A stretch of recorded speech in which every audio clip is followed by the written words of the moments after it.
Located on the shores of the Baltic Sea in the northeastern part of Europe, Lithuania has undergone a considerably downsizing since the days we opened with, and is now the 24th largest country on the continent, with 65,300 kilometers square of landmass, making it the 124th largest country in the world. Actually, almost identical to the size of Sri Lanka and one of their neighbors, Latvia. Lithuania gets the bragging rights of being both the biggest and the most populous Baltic state though, beating Estonia and aforementioned Latvia.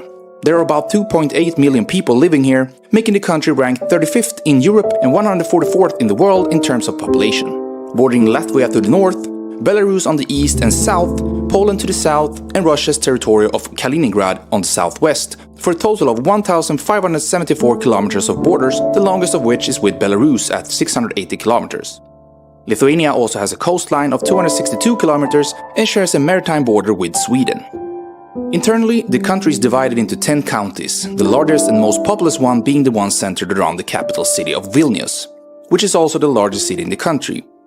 The city got its name after the Vilnia River, which flows and connects with a big river of Neris that flows through the heart of the city.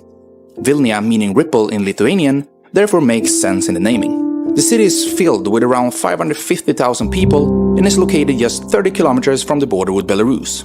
And it's about twice the population size of the runner-up Kaunas, as it holds 21% of Lithuania's total population in its urban center alone.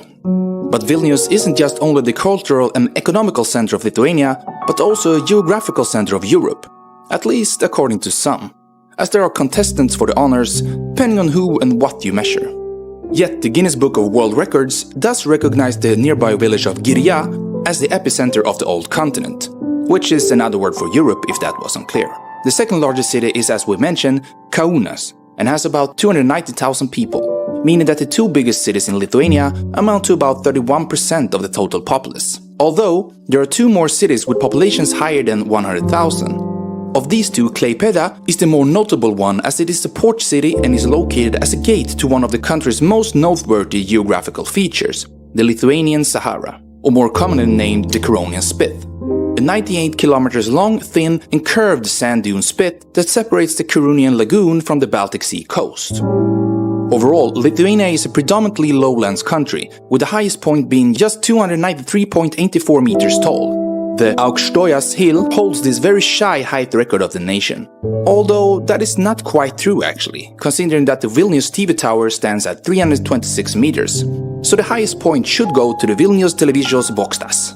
It's the oldest living Indo-European language of Europe. But moving back to things being tall, or well, the opposite, what Lithuania lacks in terms of mountains, it makes up in other recognizable reliefs such as already mentioned the Curonian Lagoon, which it shares with Russia's son studying abroad, Kaliningrad.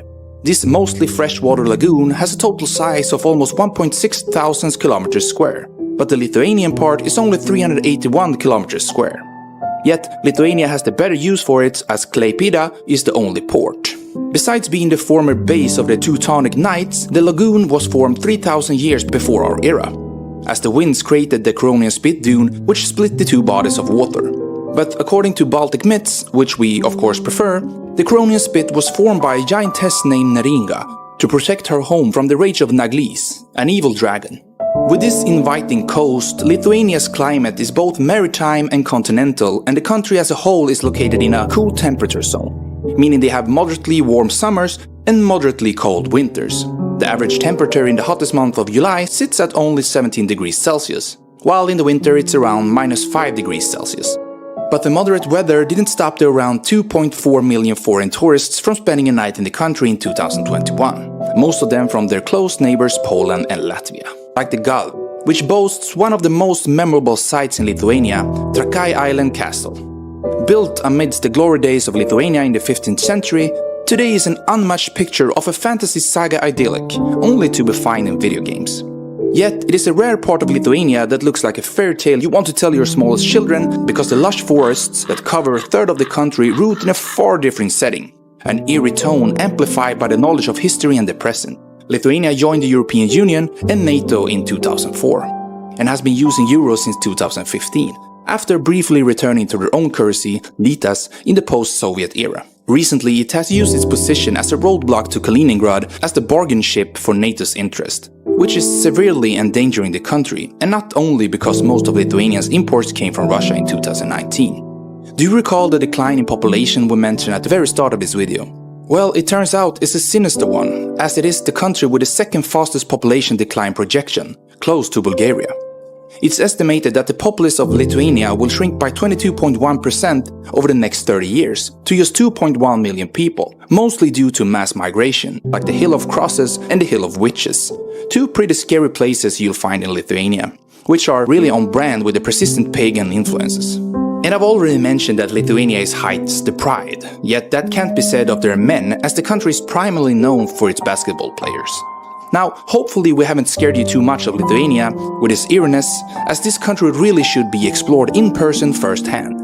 Also, these potato dumplings thingies might be worth running into a pagan ritual or two in the deep forests of Lithuania.